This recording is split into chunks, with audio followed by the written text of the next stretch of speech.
मद्राचल पर्वत था जो कि मथानी बनी हुई थी, तो वो उस समय नीचे धसी जा बलि जो थे वो तीनों लोगों पर विजय प्राप्त करना चाहते थे कि भगवान परशुराम के सबसे बड़े दुश्मन क्षत्रिय थे। तो ऐसा कुछ नहीं है, ये एक मिथ्या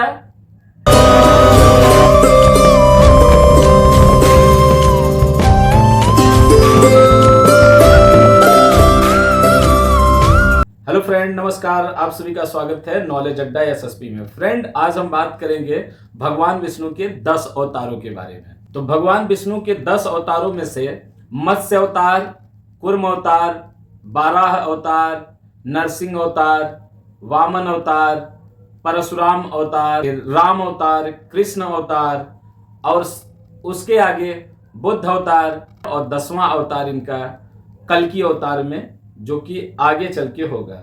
और इन 10 अवतारों का वर्णन हमारे ग्रंथों में, हमारे पुराणों में, हमारे वेदों में मिलता है। विष्णु का जो मत्स्य अवतार था वो पृथ्वी एक बार जल में डूबी जा रही थी, जलमग्न होने से बचाने के लिए भगवान विष्णु ने मत्स्य अवतार लिया था। कूर्म अवतार भगवान विष्णु ने जब समुद्र मंथन हो रहा था उस समय जो मद्राचल पर्वत था जो कि मथानी बनी हुई थी, तो वो उस समय नीचे धसी जा रही थी। उसका वजन इतना ज्यादा था कि वो नीचे धसी जा रही थी।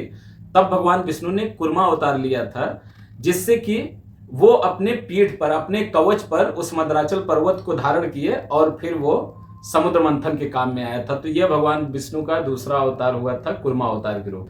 भगवान विष्णु का बाराह अवतार एक दैत्य था जिसका नाम हिरण्याक्ष था। तो हिरण्याक्ष को मारने के लिए वो अवतरित हुए थे। जैसा आप सभी को पता है कि भगवान विष्णु का अगला जो अवतार था वो नरसिंह अवतार है, और नरसिंह अवतार वो भक्त प्रहलाद को बचाने के लिए अपना अवतार लिए थे, नरसिंह अवतार का। आगे फिर अवतार आता है वामन अवतार। आप सभी को जैसा कि पहले ही पता है कि वामन अवतार देवताओं को बचाने के लिए, क्योंकि राजा बलि जो थे वो तीनों लोगों पर विजय प्राप्त करना चाहते थे, राजा बलि के पराक्रम से बचाने के लिए भगवान ने वामन अवतार लिया था। इसके बाद परशुराम अवतार आता है, और परशुराम अवतार भगवान का 5वां अवतार है। आप सभी को पता ही है कि भगवान परशुराम का अवतार है वंशी राजाओं को समाप्त करने के लिए हुआ था। उस समय है वंशी राजाओं का इतना ज्यादा क्रूरता बढ़ गया था, इतना ज्यादा अत्याचार बढ़ गया था, उसके लिए भगवान को परशुराम के रूप में अवतरित होना पड़ा था। यहां पर एक मोस्ट बात आपको बताना चाहेंगे हम, हमारे समाज में एक भ्रांति बैठाई गई है कि भगवान परशुराम जो थे वो क्षत्रियों के सबसे बड़े दुश्मन थे, या फिर आप ये कह लीजिए कि भगवान परशुराम के सबसे बड़े दुश्मन क्षत्रिय थे। तो ऐसा कुछ नहीं है। भगवान परशुराम को क्षत्रियों का विरोधी बना दिया गया, जबकि ये एक बहुत ही बड़ा मिथ्या है, ये बहुत बड़ा झूठ है। क्योंकि भगवान परशुराम के समय तो राजा दशरथ भी थे, राजा जनक भी थे, तो ये भी तो क्षत्रिय थे, तो इनका युद्ध क्यों नहीं हुआ इनसे? ऐसा कुछ नहीं है। भगवान परशुराम का सिर्फ है वंशी राजाओं से शत्रुता था, क्योंकि उस समय है वंशी राजाओं का इतना ज्यादा अत्याचार बढ़ गया था, और उन्होंने 21 बार क्षत्रिय विहीन जो किए हैं वो है वंशी राजाओं को विहीन किए हैं इस पृथ्वी से 21 बार।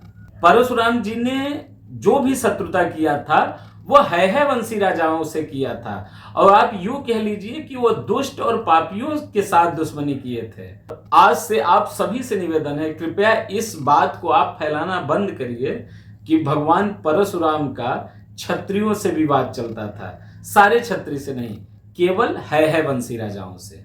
आगे फिर राम अवतार होता है। आप सभी को पता ही है कि राम अवतार लंकाधिपति रावण के नाश के लिए भगवान का अवतार होता है रामावतार में। रामावतार के बाद फिर आप सभी को पता ही है कि दुरात्मा कंस के वध के लिए कृष्ण अवतार में आना पड़ता है उनको।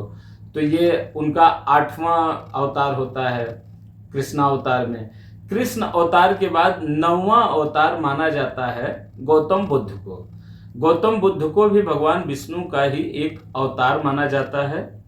और 10वें अवतार में भगवान कल्कि का, जो कि अभी तक नहीं आए हैं, और ऐसा लिखा गया हमारे पुराण में, अग्नि पुराण में आता है ये कथा, और कल्कि पुराण में भी आता है कि भगवान कलयुग के अंतिम चरण में, जब कलयुग समाप्त होने वाला होता है, उस समय वो आते हैं धर्म की रक्षा के लिए, पापियों को पाप से हटाने के लिए, इस पृथ्वी को पाप से हटाने के लिए और पापियों को मुक्ति देने के लिए। तो कल्कि अवतार अंतिम और 10वां अवतार है भगवान विष्णु का।